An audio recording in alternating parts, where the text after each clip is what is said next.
закликаємо бойкотувати продукцію компанії Nestle до того часу, поки український офіс знаходиться під впливом московського. У попередньому відео ми розповіли про те, як компанія звільняє працівника за українську мову. Це відео знаходиться у правому верхньому куті. Інтерв'ю Артема набуло розголосу. Український офіс компанії Nestle прокоментував, що Артем звільнився за власним бажанням. Брехня. Через вимогу вести документацію українською мовою на Артема здійснювався постійний тиск, що призвело до погіршення стану здоров'я. Артем написав заяву на звільнення через погіршення стану здоров'я, яку у нього не прийняли. Працівники компанії змусили написати іншу заяву, в якій не згадувалось погіршення стану здоров'я. Ми почали отримувати анонімні листи від інших працівників компанії Nestle. Нам повідомили, що Дзанелі незаконно звільняє своїх працівників. За його правління було звільнено близько 40 працівників. Ми знайшли 2 судові справи та ознайомилися з ними. У першій справі йдеться про те, що жінку запросили в офіс на тренінг. А коли вона приїхала до офісу, її закрили в кімнаті та змусили написати заяву на звільнення. У другій справі ми бачимо, що працівника звільнили на підставі недостатньої кваліфікації, хоча він неодноразово отримував нагороди та премії за успішну роботу в компанії. Стає зрозуміло, що методичка по звільненню працівників одна і та сама. Тепер розглянемо структуру компанії Nestle. Коли компанія заходить в нову країну, офіс цієї країни спочатку підпорядковується більш розвинутому. Коли ринок країни виростає, він починає підпорядковуватись напряму Швейцарії. До 2014 року ми повністю підпорядковувалися російському офісу.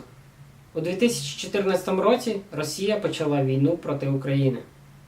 Тоді більшість брендів українського офісу від'єднали від російського, і вони почали співпрацювати напряму з Швейцарією.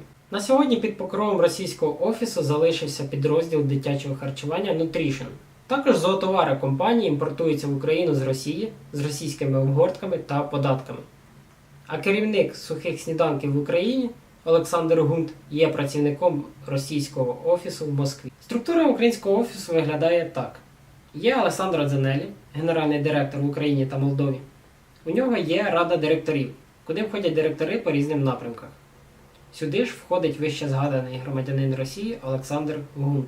Інший учасник ради Еммануель Сенешал. Працівники розповідають, що він теж українофоб. Він звільнив працівника за документ, написаний українською мовою, а не англійською.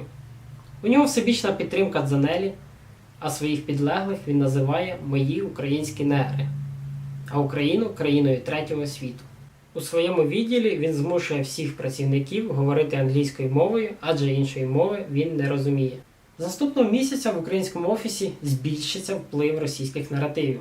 Адже з 1 серпня 2021 року в раду директорів компанії Nestle в Україні та Молдові призначить нового керівника відділу комерційного розвитку компанії Nestle.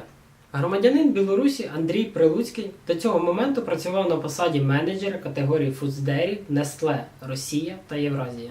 Також нам повідомили, що Дзанелі зацікавлений в перетягуванні російських методик та напрацювань в український ринок.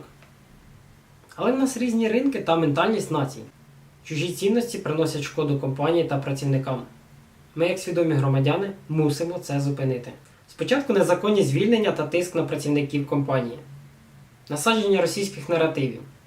Потім звільнення через національну мовну ворожнечу та зневага до української нації. Нинішній склад керівників компанії Nestle в Україні псує репутацію та престиж компанії. Структура компанії Nestle передбачає локальне вирішення проблем. Тому всі запити, скарги та звернення, які надсилаються через сайт, соцмережі, листи, в першу чергу потрапляють в український офіс. Тобто, працівники скаржаться на генерального директора через те, що він насаджує російські цінності в українському офісі, звільняє за українську мову, і перший, хто бачить ці запити – генеральний директор Nestle в Україні. Наше завдання – привернути увагу швейцарського офісу, щоб він провів перевірку в Україні на факт розпалювання ворожнечі на національному та мовному ґрунті. Тому ми звертаємось до усіх працівників компанії, коли така перевірка відбудеться, розкажіть правду. Ми оголошуємо бойкот компанії Nestle в Україні. Звертаємось до головного офісу у Швейцарії з вимогами.